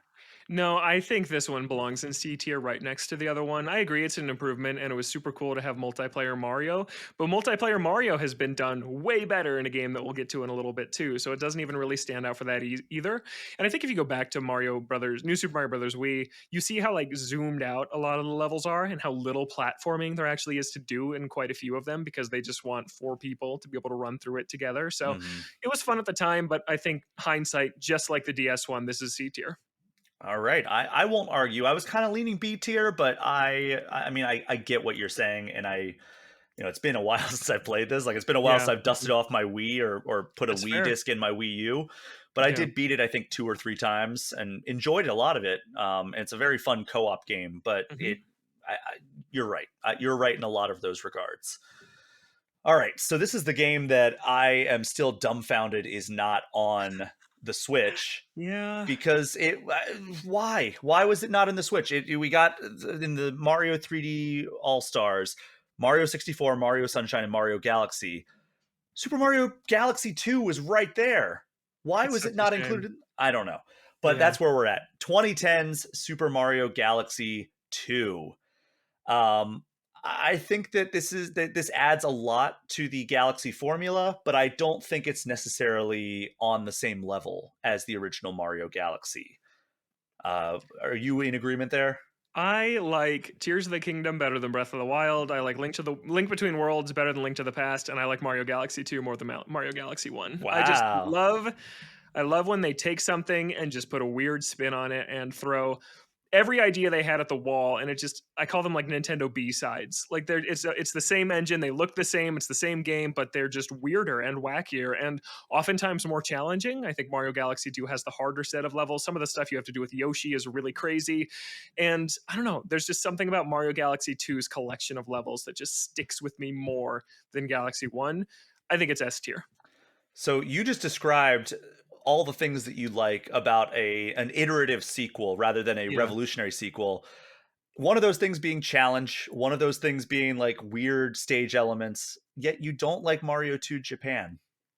Yeah, that's not the same to me. That's I get what you're saying, but it's like, taking an existing foundation, and then improving on it, not trolling the players with it, right? It's a different thing. That's fair enough. Yeah, I just Yeah, had to be like, wait it a was second, good. this That was sounds funny. familiar. Yeah, But all right, I'll bend and say S tier because I okay. think that it's very good. Again, I like Galaxy One a tad better, but Mhm. Galaxy Two is also incredible. So Yeah, yeah, let's throw that up in the S tier sweet. with that. So we are through the Wii era of the Mario franchise, and here's where we stand so far. The S tier is Super Mario Brothers 3, Super Mario World, Super Mario Galaxy, Super Mario Galaxy 2. A tier, Super Mario Brothers, Super Mario World 2 Yoshi's Island, Super Mario 64. B tier, Super Mario Brothers 2 USA, Super Mario Land 2 6 Golden Coins, Wario Land, Super Mario Land 3. C tier, Super Mario Sunshine, New Super Mario Brothers, New Super Mario Brothers Wii. D tier is Super Mario Brothers 2 Japan and Super Mario Land. That's a great list. We I feeling good I so am on far? board. Yeah. Okay. So now we are jumping over to the 3DS, and that is Super Mario 3D Land. This, I think at the time, I was like, this is incredible. This is Yeah. like, Mhm. nothing will ever top this in terms of like handheld Mario games. And unfortunately, I think that its direct successor on the Wii Mhm. U greatly discounted what Super Mario 3D Land accomplished. So that dropped my opinion of this game pretty harshly. I'm gonna campaign a little bit here for it to land in the C tier. Ooh, that's a little low for me. That I thought you were gonna say B, and I was gonna be completely on board because I think when it came out, this was an A tier game, like you said. It was amazing. They brought back the Tanuki suit. It was super cool to have a 2D style game, but in isometric 3D, and that translation was just nailed perfectly. But 3D World is just so much superior. But that to me doesn't knock it down to C. That would knock it down to B. I could do B. I could do B. I Okay. will say that B was like kind of like maybe, but Mhm. yeah, let's do B. Let's do B. Because All C right. tier is where we have like the new Super Mario Bros. Games, and this game is so much better than those. Fair enough. Fair enough. I'll give you that. Cool. And speaking of which, a year later in 2012, we got another new Super Mario Brothers game, the third out of four, New Super Mario Brothers 2. And I think at the time I was not even that big of a fan of this game. I think that the emphasis on collecting coins just didn't really Hmm. do it for me. Like it was just it felt like sensory overload because every other split second you were touching coins and then like counting up to what was it, a million coins was like the Yeah. ultimate goal of this game. It felt a little hollow in my opinion. Where are you with this? I totally agree. Like Mario games are about intentional design and really precise platforming, and Mario Land 2 was just, or New Super Mario Bros. 2 was just throw a million coins on screen and just see what happens. I think this is the worst Mario game. I think it's D tier. Wow. Yeah, if there was an F tier, I would put this in it. I think this Oh is the my worst one. gosh. I hate this game. I I've always hated it. I won't go that far. I will say that I would prefer Super Mario Brother or New Super Mario Brothers 2. God, these names. Yeah, I would they're so prefer bad. NSMB 2 over Mario 2 Japan Yeah. or Mhm. Mario Land 1 any day of the week. I would rather play Okay. that any day of the week. That said, would I rather play it than Mario Sunshine, the original New Super Mario Brothers, or New Super Mario Brothers Wii? I'm trying to think if there is an argument that I can make Mhm. here to I slide it will into the C say tier. the DLC levels are really cool, like the coin rush mode where you Is the tried to. Impossible Pack, I think it's Yeah. called. So I guess I could see it in C tier for that because of the DLC. Base game, I don't see it. Yeah, I mean, we can put it in the D tier. I If you want will. C, I would bend. If you want to go to C, we can put it in C. That would put every new Super Mario Brothers game to date in that tier. Yeah, Which let's I do think is that. fair. I think It's that's kind of poetic. accurate. Yeah. I don't think it'll stay that way though. We'll see. I don't think so either. And that's where Yeah. we're going to next. It is New Super Mario Brothers U. This was a launch title for the Wii U in 2012. I believe New Super Mario Brothers 2 and New Super Mario Brothers U came out on the same day. I believe I went to the local game store in my town. I was living just outside of Baltimore at the time, and I got both of these games along with my Wii U, if I'm not mistaken. They were at least within like a couple weeks of each other. Like it was very, very close. So yeah, New Super Mario Brothers U. We can also include New Super Mario Brothers U Deluxe as part of this if we want to, include that in the ranking because that is how anybody would play it today. I don't think Yeah. anybody's dusting off their Wii U because they want to, Mhm. preserve the sanctity of the original release. I think that It's people just are like, the Mario U half of U Deluxe though, because we're doing the yes, other half next. Okay. okay, Yeah. so this is just New Super Mario Brothers U, nothing to do with the DLC. Yeah. I think prior to 2023, I may have campaigned for A tier. I really like this game. I think the flying scroll power up is cool. I think that it was the first Mario game in HD, which was a big deal at the time. It looked really, really nice at the time, even though it's that same bland generic art style. I think it did look good on Wii U launch day. The multiplayer was a lot better than it was in New Super Mario Brothers Wii. So I think it was A tier. But I think something came out on Switch that outdoes it, so I would bump it down to B. I love that, like, we're all like, here's what it would have been, Yeah, what would it have been? but Yeah. things have gotten so much better. So Yeah. I agree. Yeah, it does create new kind of. It's like the Rock in the DC expanded universe, where the hierarchy of Yeah, it power has changes. changed, Yeah. and the Yeah. hierarchy of power in that case was just going out of business apparently and starting anew. Yeah. I'll join you in saying B tier. I think I liked it less on the Wii U, and then when it came to Switch, I was like, wait, this game kind of It's is really good. great. Yeah. So, Mhm. but I'll say B because I don't want to put it in the same category as Mario 1, Yoshi's Island, or No. Mario 64. I think Yeah. it does belong in the same tier as Mario 3D Land, the two really good Mario lands, and then Super Mario Brothers 2 Yeah. USA. So Mhm. yeah, let's throw it in there. And then the next one is going to be a year later. We got DLC that also could be played standalone if you got the physical version, and that Yep. Mhm. is New Super Luigi U. And this was starring Luigi as the name implies, and it was substantially more difficult and Mhm. also very speedrun based. Like it started off and it was immediately the jingle of like you're running out of time as soon as you started any level. If I recall correctly, there were also levels that you had to platform right to left Yes, sometimes, there were. which I Mhm. really enjoyed that twist Yeah. on it. Like that's, kind of spitting in the face of tradition, but in a really Mhm. fun way.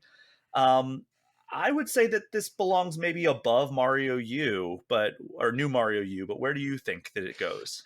Yeah, I think I like it more than Mario U. It is for the art style taking no risks. This was the riskiest of all of the new Super Mario Brothers games. And yeah, 100 seconds per level, speed run, Luigi's floaty physics and slippery like you're on ice, like from Mario 2 USA. Really cool stuff. I think it's better than Mario U, but I don't know if it's a tier better. I'm between A and B. I would Ooh, lean towards B, but you could convince me. man, that's a tough call because, like, again, I'm looking up and I'm seeing Mario 64 in that tier, and I'm like, does Luigi U belong in the same tier as Mario I don't think 60? it does. I don't think so. I think from the fun factor in, like, if we're playing this game in 2025, I think from the fun factor perspective, it might, Yeah. Mhm. but from a legacy perspective, absolutely not. Absolutely not. Yeah. It's in the Let's year of put it in Luigi. B. Let's I put it agree. in B. Yeah, So it came out it during Nintendo's worst financial year of all time.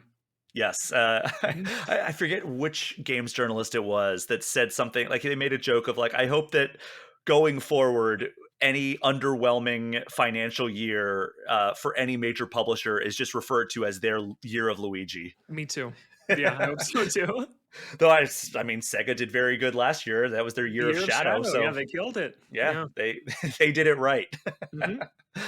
That same year, Logan, we got a game that I think a lot of people sleep on and a lot of people underrate. It is one of my favorite 3D Mario games. It is Super Mario 3D World on the Wii U. A lot of people slept on it because it was a Wii U exclusive. And now Mhm. that it is on Switch, I think a lot of people came around and being like, wait. This game is actually incredible. I'm between A and S. I'm going to be transparent there. Where are you leaning? Hands down S tier. I think this is one of the greatest games of all time. Yeah, I think it's incredible. The multiplayer works really well. Every level is so creative and completely different. The soundtrack rules. The challenges in the post game are some of the best of any Mario game ever. Yeah, this was Nintendo firing on all cylinders to just try and get people to buy a freaking Wii U, and people didn't. But we got a great game. We did. Yeah, I'll co-sign the S tier. Cool. I think it does belong in the S tier now that I'm looking at it. It is just the levels are so tightly designed. All the gimmicks work so incredibly well. The music is top tier. Mhm. Being able to play as that kind of OG4 of Mario, Luigi, Toad, Blue Toad, Blue nonetheless, Toad. Yeah. and Peach, and just an awesome. And then the end of that game is so incredible. Yeah. Yeah, you're right. It is S tier. I think maybe I was being a little modest and like kind of playing to the fact that people are not as on board with this as I am. Mhm. But if I'm true to myself and I listen to my heart, I'm gonna say S tier as well. So there I we think they're as go. good as it's as good as the Galaxy games, in my opinion. I think it's right there with them. It's very good. Next up is a game that I never thought in a million years would exist, at least not officially created by Mhm. Nintendo. Uh, I grew up in the 90s playing the 2D Mario games, playing games on N64 and everything. And I would go out and like a thing that I would beg my parents to do is buy me like just blank notebooks because I would design my own Mario levels and like Mario games. And Mhm. I have like a whole like map out about how I would make Mario 64 2 that I still That's have. so And I cool. want to actually recreate it in Mario Maker, and Oh, that is the that's game that we awesome. are talking about here. Super Mario Maker came out in 2015 on the Wii U. This was just a revelation for me as somebody who loved like studying level design. Um, I This is a weird one to include, right? Because it's not like the most of the levels that you were playing are not designed by Nintendo, but there are several levels by Nintendo in this game. Mhm. Where do you want to how do you want to approach ranking this very weird inclusion? It's really hard. I adore Mario Maker. 1 specifically, I think 1 is better than 2 to this day just Well, it's because because of the that's the Wii U gamepad. gamepad. Yeah, Yeah. exactly. And the amiibo support too. Like, you can make Sonic the Hedgehog levels in Mario Maker 1 Yes. if you Oh have the my god. Sonic amiibo. Like, And I did. yeah, it's so much better than Mario Maker 2. Yeah, you can have slopes in 2, whatever, and there's the 3D World style. 2 is very good too, but I I'm between A and S for Super Mario Maker. I think S Wow. might be a tough sell, but just the concept of what it is and how how fun they made the level builder with the Mario Paint inspirations of like the fly swatter and the weird music when you're placing the blocks. And it's very interactive, or like WarioWare DIY, a lot of those same inspirations here. It's just, they nailed it. The gamepad is perfect for this. It should have been a launch game for the Wii U, and I think it would have taken off a lot more than it did. This game is phenomenal, but S tier might be tough given that it doesn't have an actual Nintendo campaign.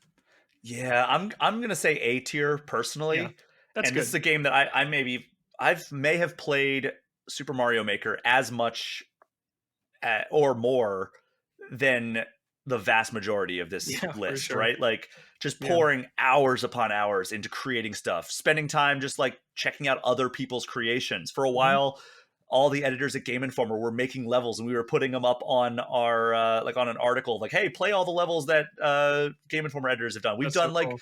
we did charity streams where people could donate money for Extra Life, and we would play their Mario Maker level and review it on the fly.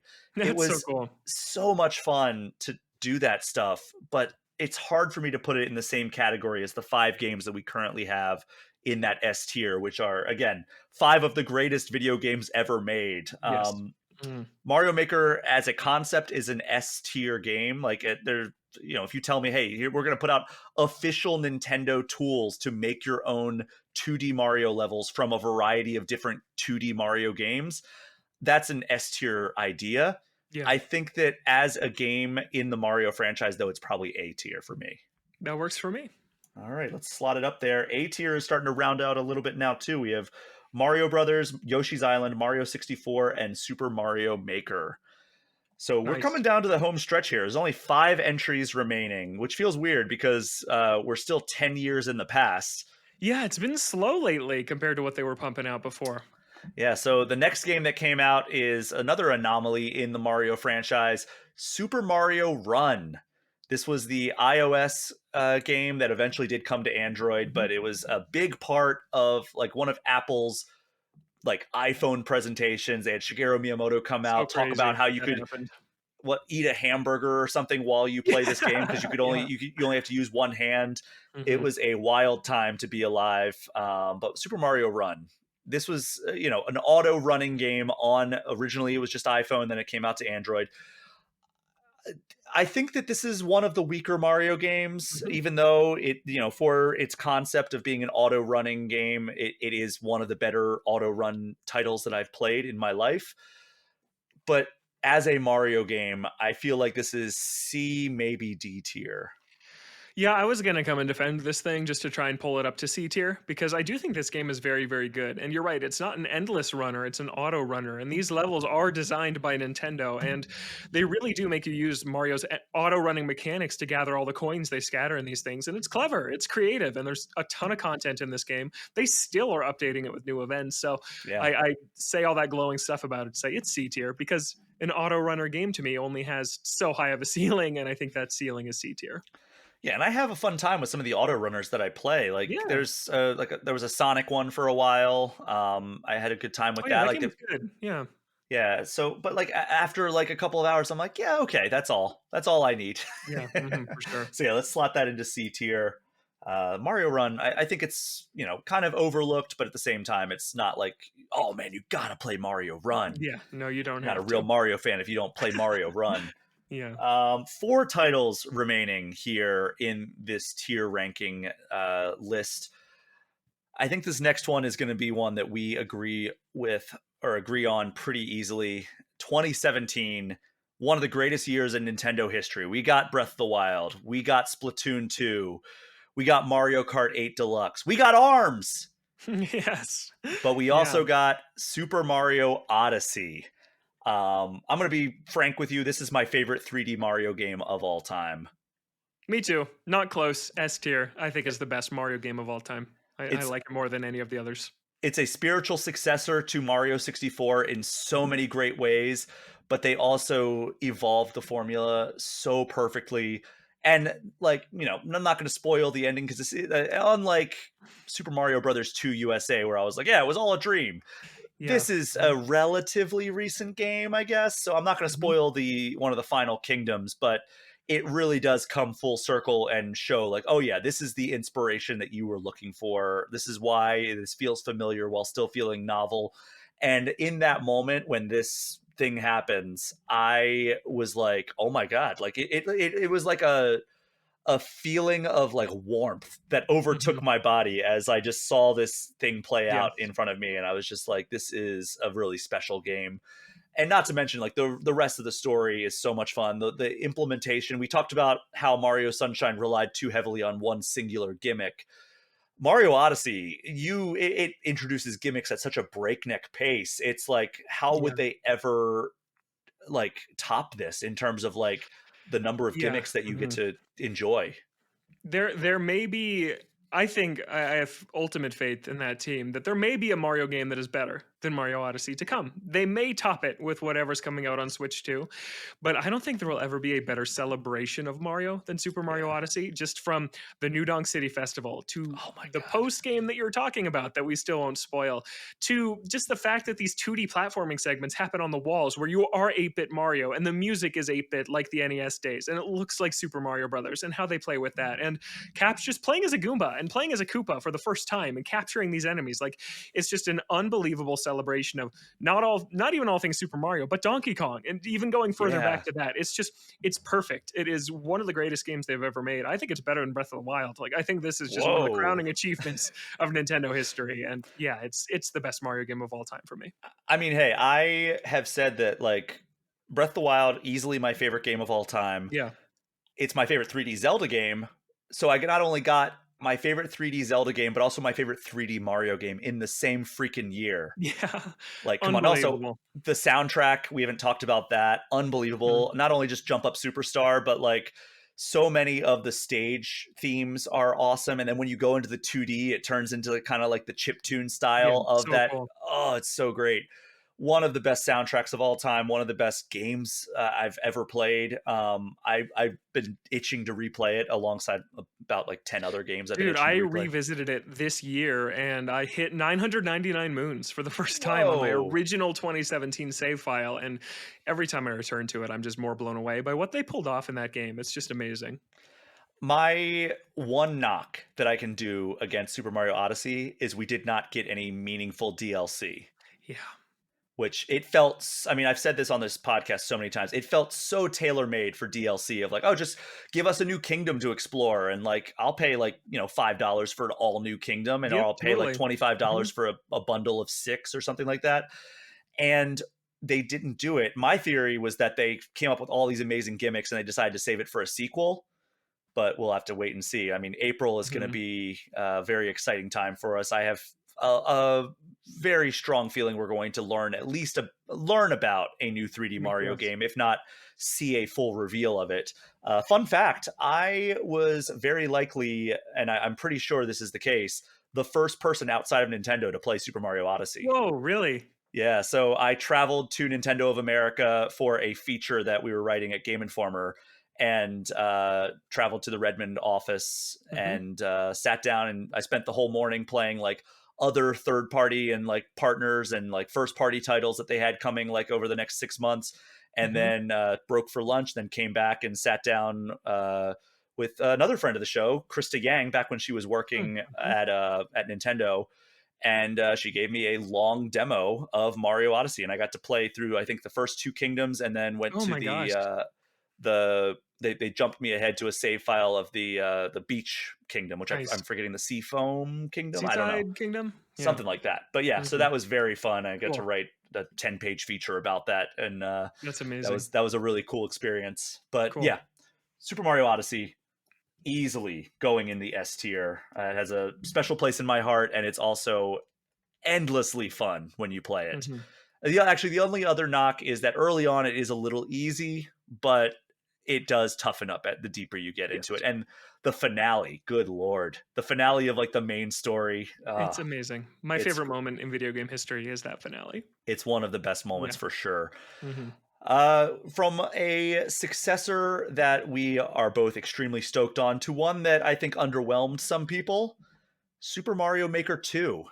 2019. I was actually in Finland when this was announced. I was visiting Remedy for our Control cover story, and there was a Nintendo Direct like suddenly announced, and that was the one where I'm laying in my bed, completely jet lagged at like 3 in the morning in Finland, watching this Mhm. Direct. I was like, oh, I guess I'm up, so I might as well watch the Direct. Mario Maker 2, I was fist pumping in my bed. And Nice. then Link's Awakening remake, I think, was the other one that was announced in that Direct, and I Oh, was like, what a this good is direct. an incredible Direct. But Mario Maker 2 was one that I was so stoked on. I was so excited to see what they could do, evolving and iterating on this formula.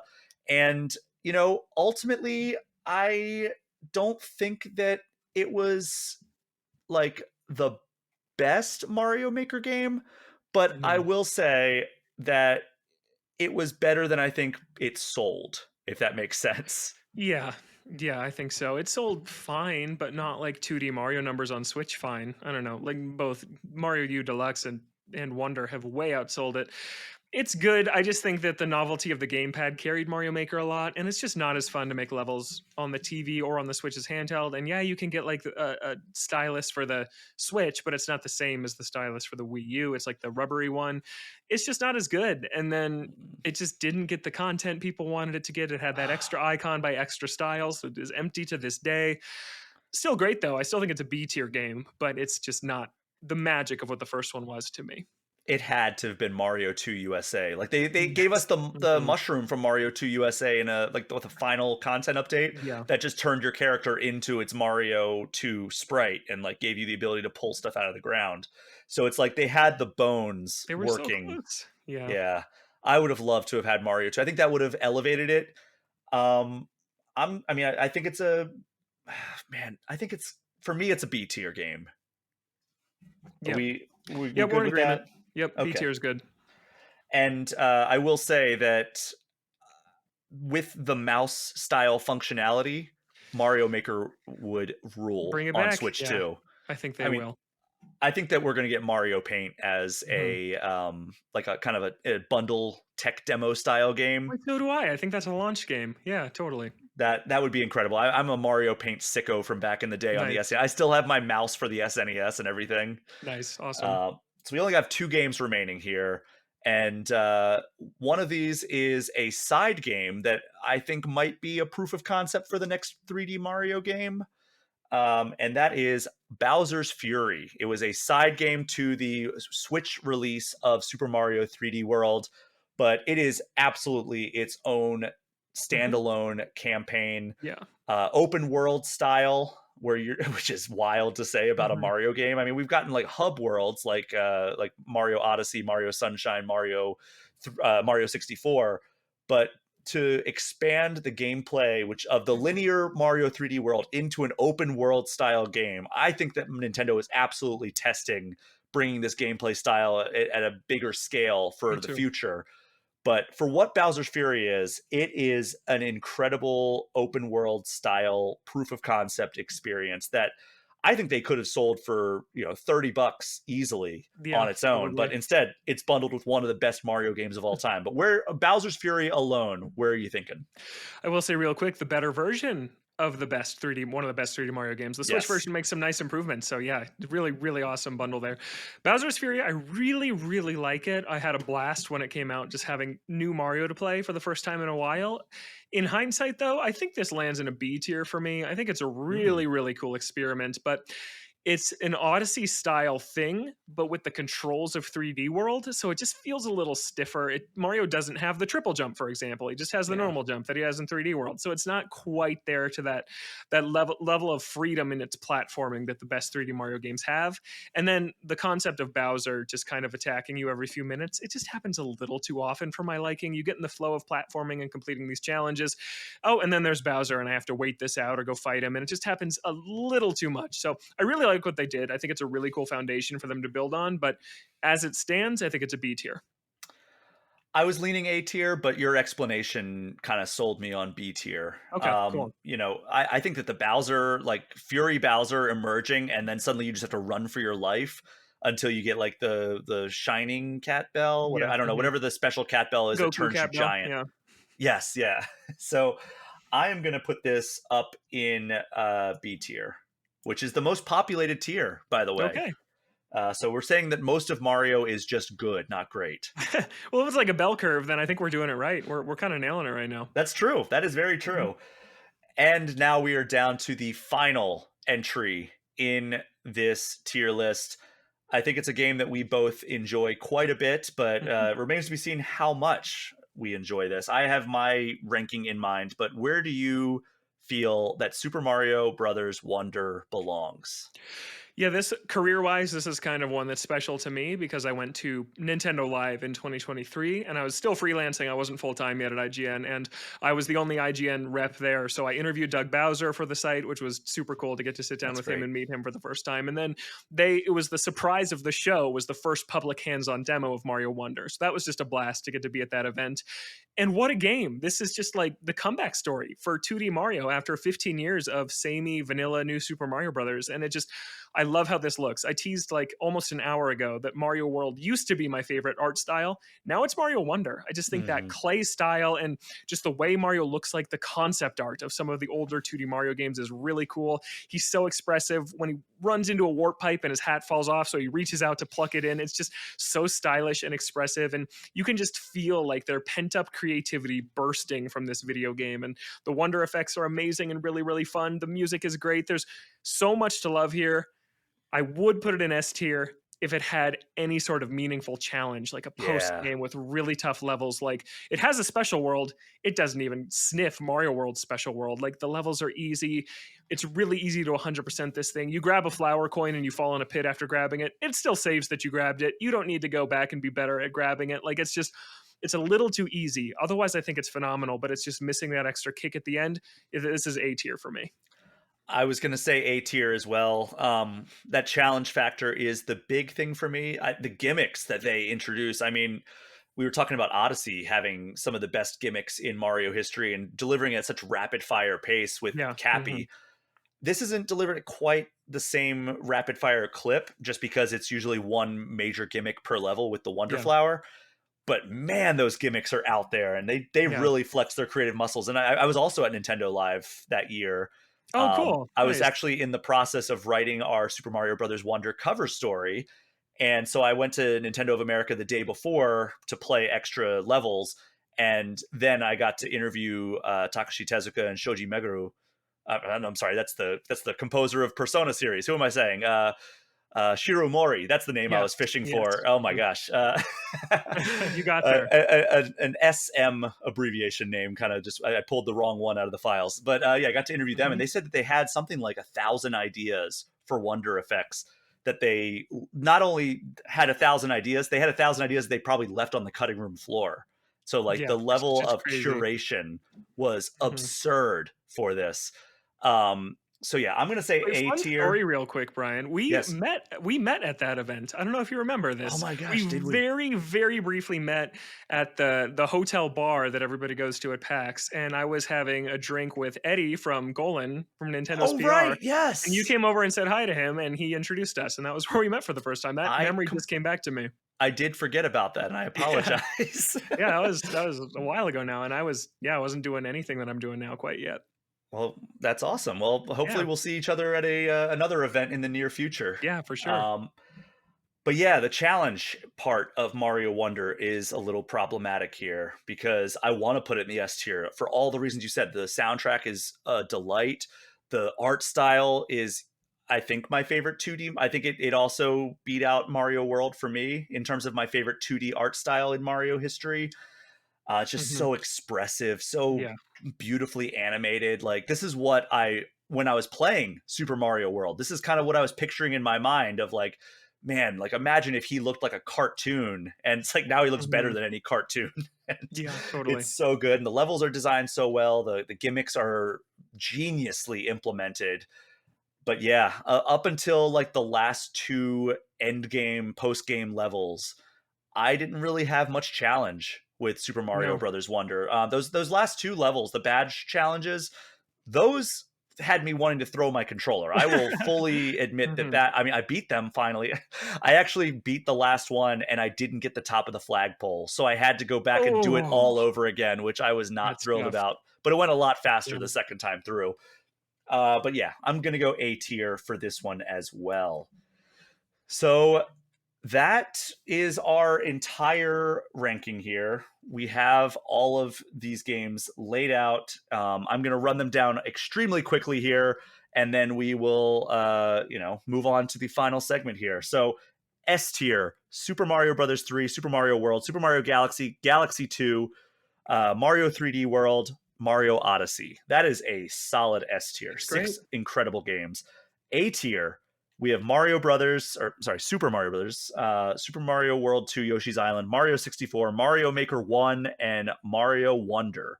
B tier: we have Mario 2 USA, Mario Land 2, 6 Golden Coins, Wario Land, Super Mario Land 3, Mario 3D Land, New Super Mario Brothers U, New Super Luigi U, Mario Maker 2, and Bowser's Fury. C tier is Mario Sunshine, New Super Mario Brothers, New Super Mario Brothers Wii, New Super Mario Brothers 2, and Super Mario Run. And then the lowly D tier is Super Mario Brothers 2 Japan and Super Mario Land 1. So we feeling good about that? Any Yeah, that sounds great. modifications? Okay. No, I think we nailed it. I think we did too. And again, if you want to see the video version of us laying this out, go to the YouTube channel if you are not there already. And if you are there, hit that subscribe button, because I'm trying to get up to the 1,000 follower mark. Do it. That is the next milestone. We're getting pretty close there. Awesome. So be sure to do that if you are already on the YouTube channel. But Logan, that brings us to our final segment of the show. It is the eShop Gem of the Week. Normally I throw this to my guest, but this week I actually want to talk about a slightly lesser known game that is relatively recent on the Switch that I have been checking out. And that game is called Gimmick 2. And this is a 2D platformer. And when I saw this, I thought like, oh, that is a Kirby clone if I ever saw one. You know, it's a cute little round puffball that can use stars, like that he spawns and he can throw them at enemies. And I just assumed with the name Gimmick that he would be able to absorb powers from enemies. That part I was off a little bit. Instead, Oh, really? you are using stars to throw them at enemies, and you can also, you have to knock the enemies off, and it's a lot of physics-based puzzles of like, all right, well, like if I take this star and I jump up and I slam it down on the way down, it'll actually bounce higher than if I just throw it straight forward. Cool. So there's like times where it's like, okay, I have to hit that target. How am I going to like do this? So it bounces off the ground in such a trajectory that it bounces off this other star, or not bounces off, it bounces off another platform and goes up to the star holder that activates this lever. And then there's other times where you need to like, use it as a platform. So like I'm throwing it up against the wall to like have it so the trajectory like carobs off the wall in just a way that I can jump off it and then jump up to the next platform.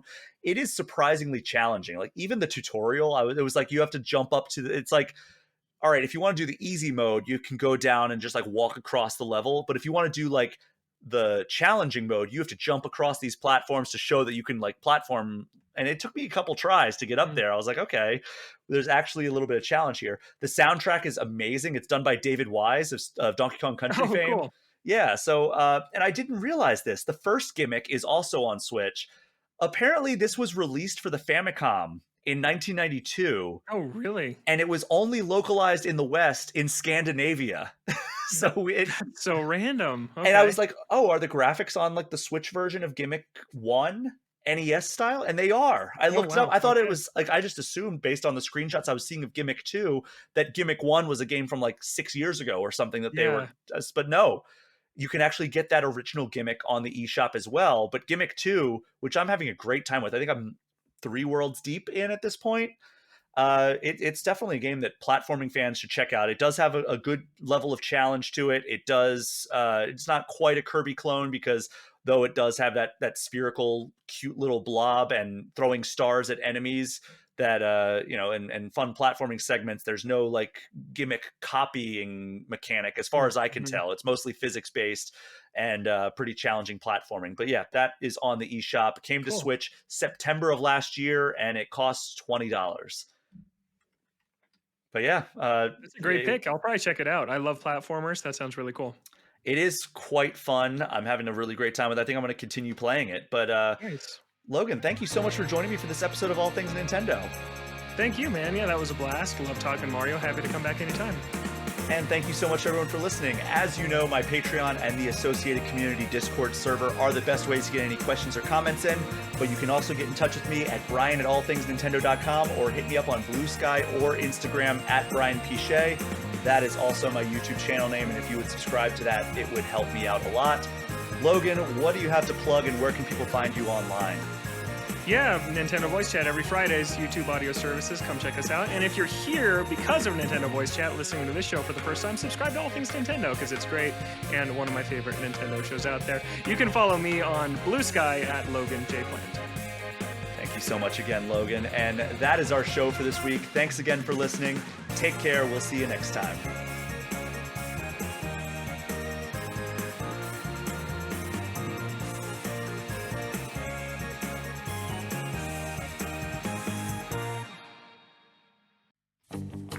Before we wrap up this episode of All Things Nintendo, I just want to give a special shout out to the $10 patrons of the podcast. Abdullah, Adam Scott, Alex Stadnick, Ben Richland, Chaps My Ass, Derek Sigmund, Dusty Beeman, Ian T. Clark, Jackal, Jason Thompson, Jawar Hello, Jill Grote, Johnny Five, Jordan Sloat, Jose Villalobos, Joshua DeProy, Cody Gibson, Creeper 207, Mad Genie Confused Koala, Megan S., Pratable, Rob McCann, Bobby Mac 265, Robert Sousa, Roberto Nieves, Roger Reichart, Russell Sayer, Smithy Poo, Tux DC, Wham Bam Sam the Gaming Man, and Zek 3 Sword Sama. Thank you so much for listening to and supporting the All Things Nintendo podcast.